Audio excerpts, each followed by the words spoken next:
Bonjour, dans cette vidéo je vais vous parler des origines historiques de Noël. Cette célébration commence il y a bien longtemps, bien avant l'Empire romain. Nous voyons déjà l'origine à l'époque de Nimrod. Nimrod, le constructeur de la tour de Babel, et à cette époque, le 25 décembre, c'est l'anniversaire de Tammuz, fils de Nimrod, considéré comme le premier antichrist. Nimrod épousa sa propre mère, dont le nom était Sémiramis. Après la mort de Nimrod, Sémiramis affirma qu'un conifère mature avait poussé en une nuit d'une souche d'arbre mort. À chaque anniversaire de sa naissance, elle affirmait que Nimrod visiterait l'arbre à feuilles persistantes et y laisserait des cadeaux. Le 25 décembre était donc cet anniversaire. Nimrod, donc, que l'on peut appeler également le Seigneur de Noël. En Égypte également, c'est la célébration du culte du dieu soleil, Ré ou Ra, et d'Osiris, dieu de la fertilité. En Perse, c'est le culte du dieu soleil Mitra. En Grèce, c'est le culte du dieu soleil Hélios et de Dionysos, également dieu de la fertilité et du vin. À Rome, bien avant la naissance de Jésus-Christ, c'est le culte du Sol Invictus, le soleil invaincu. Dans d'autres cultures païennes, le 25 décembre, qui correspond au solstice d'hiver, célèbre la naissance de dieux païens comme Attis, Bacchus, Dionysos, Hélios, Horus, Mithras, Nimrod, Perséus, Sol Invictus, Tammuz. Et finalement, cette nouvelle idole, ce nouveau dieu récupéré par l'Empire romain, Jésus, qui fut rajouté et assimilé à ces cultes païens. L'Empire romain, culture païenne par excellence, avec sa religion panthéiste, l'adoration de nombreux dieux, célébrait les Saturnales. Que sont les Saturnales? Voici ce que dit l'encyclopédie Britannica. Dans l'Empire romain, les Saturnales étaient une fête de divertissement et d'échange de cadeaux. Le 25 décembre était également vu comme l'anniversaire du dieu Mitra, le soleil vertueux. À la nouvelle année romaine, les maisons étaient décorées de verdure et de lumière.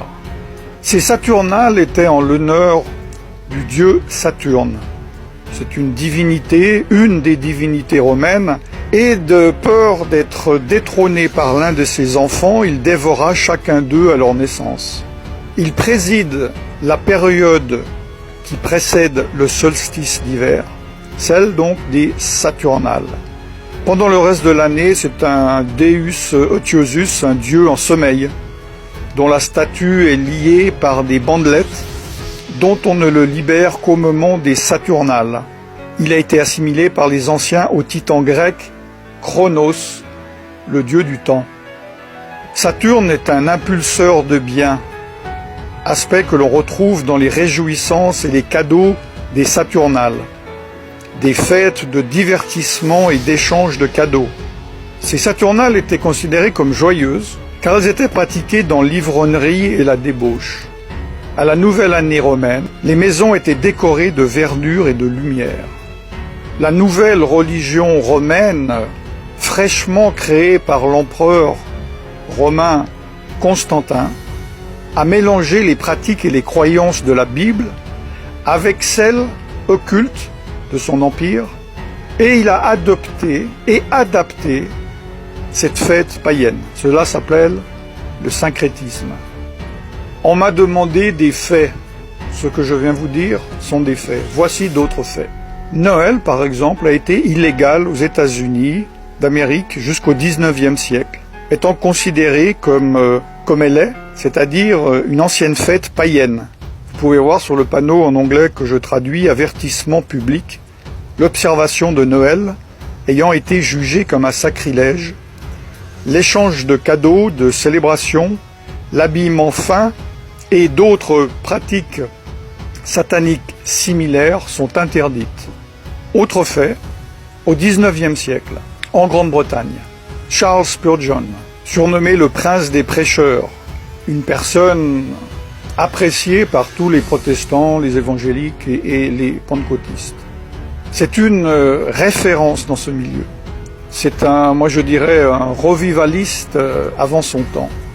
Il écrit « Ceux qui suivent la coutume de célébrer Noël ne suivent pas la Bible, mais des cérémonies païennes. » Autre fait, tous les historiens et les érudits de la Bible s'accordent à dire que Jésus n'a pas pu naître en décembre.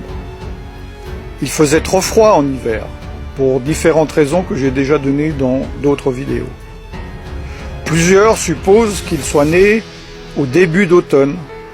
Là, c'est la fin de l'année des récoltes, pendant la fête ordonnée par Dieu dans la Bible, nommée Sukkot, ou fête des tabernacles. La Bible est claire. Elle interdit la participation au culte païen, même si ceux-ci sont maquillés et décorés.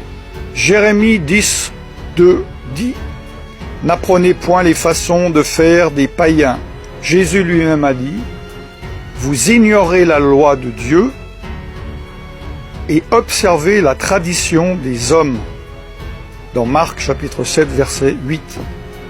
Évidemment, un de mes versets favoris, « Mon peuple périt, faute de connaissance. » Osée chapitre 4, verset 6. Concernant certains aspects de Noël, prenons les décorations de Noël. Les décorations de Noël sont-ils dénuées de toute signification? Lesquels de ces symboles, à votre avis, sont païens? En fait, ils le sont tous. Par exemple, le hou est utilisé dans les rituels païens pour la fertilité. La décoration d'arbres est une tradition païenne de Babylone, puis de Rome, de l'Empire romain. Les cadeaux et les offrandes sont une tradition babylonienne. Le sapin est le symbole païen de la fertilité. Même les bûches de Noël, est une coutume païenne de sacrifice sur le bûcher. Venons-en au Père Noël, tellement aimé des petits et des grands. Le Père Noël est-il libre de toute religion? Beaucoup de personnes croient que le nom de Saint Nicolas se réfère à l'évêque de Nicolas de Myre. J'en ai déjà parlé dans d'autres vidéos. Mais les historiens déclarent que ce personnage est une pure légende. D'ailleurs, dans les années 70-70, le Concile Vatican II a formellement déclaré qu'aucun évêque de l'Église catholique romaine du nom de Nicolas n'avait jamais existé. En anglais, la langue la plus utilisée du monde, le Père Noël est appelé Santa Claus. Santa, dans les jeux ésotériques, est l'anagramme de Satan. Selon l'encyclopédie, le nom de Santa était le surnom pour le Nimrod, dont je vous ai parlé en Asie mineure, qui avait les caractéristiques d'avoir une longue barbe, une reine, pas la femme d'un roi, mais l'animal, sans oublier qu'il est né, comme je vous l'ai dit, le 25 décembre. Le Père Noël est connu dans notre culture comme étant éternel. Comme un Dieu, il connaît toutes nos actions. Comme un Dieu, il juge nos bonnes ou nos mauvaises actions. Il est donc représenté, sans que les personnes ne se rendent compte, comme étant omniscient, omniprésent et omnipotent. Ces qualités n'appartiennent qu'à Dieu lui seul. Les enfants prient Santa afin qu'ils obtiennent des cadeaux, des faveurs, des bénédictions, au lieu de prier Dieu. Comme j'espère vous le savez, le Père Noël, sous sa forme actuelle, joviale, obèse, a été créé de toutes pièces dans les années 30 par la société Coca-Cola pour vendre ses bouteilles de boissons. N'oubliez pas, chers frères et sœurs, que la parole de Dieu dit « Je suis l'Éternel votre Dieu, et tu n'auras pas d'autre Dieu que moi ». Exode chapitre 20, versets 2 à 3. Dieu également a fixé des fêtes. En tant que chrétien, vous pouvez très bien dire qu'elles ne sont pas applicables vu que vous êtes sous sous la nouvelle alliance. Je ne vais pas traiter de cela. Si vous ne comprenez pas les choses de Noël, vous ne comprenez pas encore ces choses. Mais Dieu, dans Lévitique, tout le chapitre 23, a parlé de ces fêtes, les temps que lui-même a fixés, son calendrier. Le calendrier du Dieu dont vous dites être son enfant. Pourquoi vous rassemblez-vous dans le calendrier que Satan a fixé, au lieu de vous rassembler dans le calendrier que Dieu a fixé?